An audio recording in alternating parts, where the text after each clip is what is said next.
दुर्गा की उत्पत्ति कथा।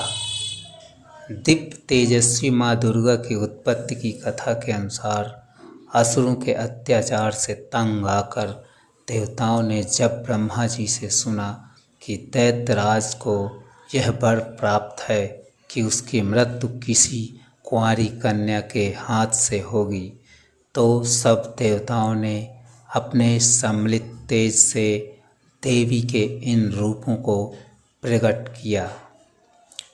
इस ब्रह्मांड की शक्ति देवी दुर्गा है, जिन्होंने समय समय पर विभिन्न रूप धरकर प्रकृति और सृष्टि के संरक्षण का कार्यभार संभाला। जब किसी दैत्य के सामने देवताओं के युद्ध कौशल कम पड़ गए तो स्वयं माँ आदिशक्ति भवानी ने अपने पुत्रों का रक्षण किया। देवी दुर्गा का रौद्र रूप अपने भक्तों का रक्षण और दुष्टों का संहार करता है, जबकि माता का वात्सल्य से परिपूर्ण रूप भक्तों को अत्यंत प्रेम भाव से संजोकर रखता है। मान्यता है पंचदेवों में से एक देवी दुर्गा सर्वशक्तिशाली है, जो न सिर्फ नारी शक्ति का स्वरूप है बल्कि भक्तों की आस्था का परम पात्र भी है।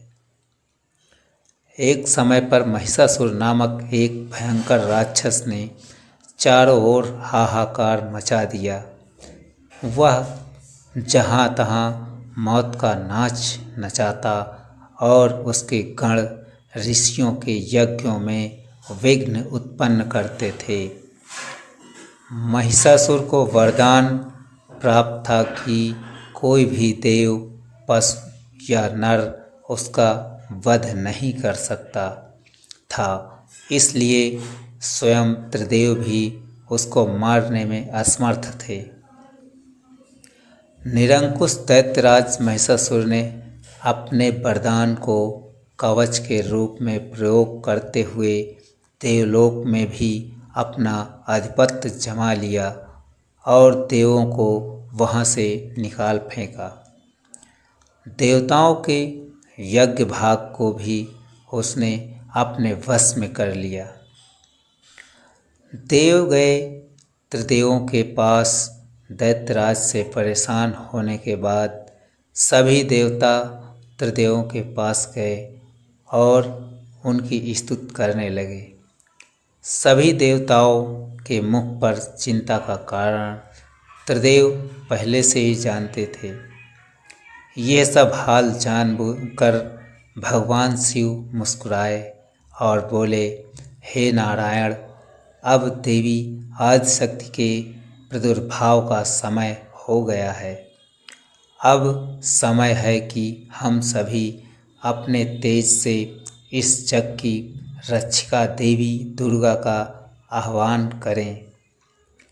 यह सुनकर स्वयं ब्रह्मदेव और नारायण ने भी हामी भरी। देवी दुर्गा का प्रादुर्भाव इसके बाद स्वयं भगवान शिव, भगवान विष्णु और भगवान ब्रह्मदेव के शरीर से तेज उत्पन्न हुआ और वो एक जगह आकर मिल गया। इसके बाद वहाँ जितने भी देवता उपस्थित थे सभी के शरीर से महातेज उत्पन्न हुआ और सभी त्रिदेवों के उस परम तेज में आ मिले। उस दिव्य तेज ने एक सुंदर स्त्री का स्वरूप ले लिया। महादेव के तेज से माता का मुख, नारायण के तेज से आठों भुजाएं, ब्रह्मदेव के तेज से चरण, यमराज के तेज से मस्तक और केश, चंद्रमा के तेज से माता के स्तन, देवराज के तेज से माता की कमर, वरुण के तेज से जांघें और इसी तरह से अन्य देवताओं के तेज से माता के अन्य अंग उत्पन्न हुए। सभी ने मिलकर माता को श्रेष्ठ अस्त्र वस्त्र दिए।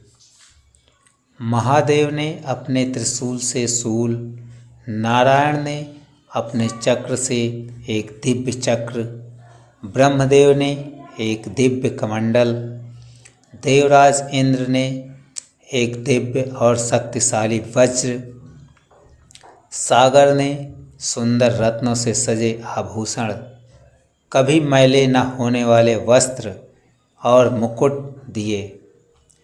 वरुण ने देव ने शंख, हिमालय ने माता को सवारी रूप में सिंह और इसी प्रकार देव शिल्पी विश्वकर्मा ने माता को दिव्य अस्त्र और शस्त्र निर्माण कर दिए।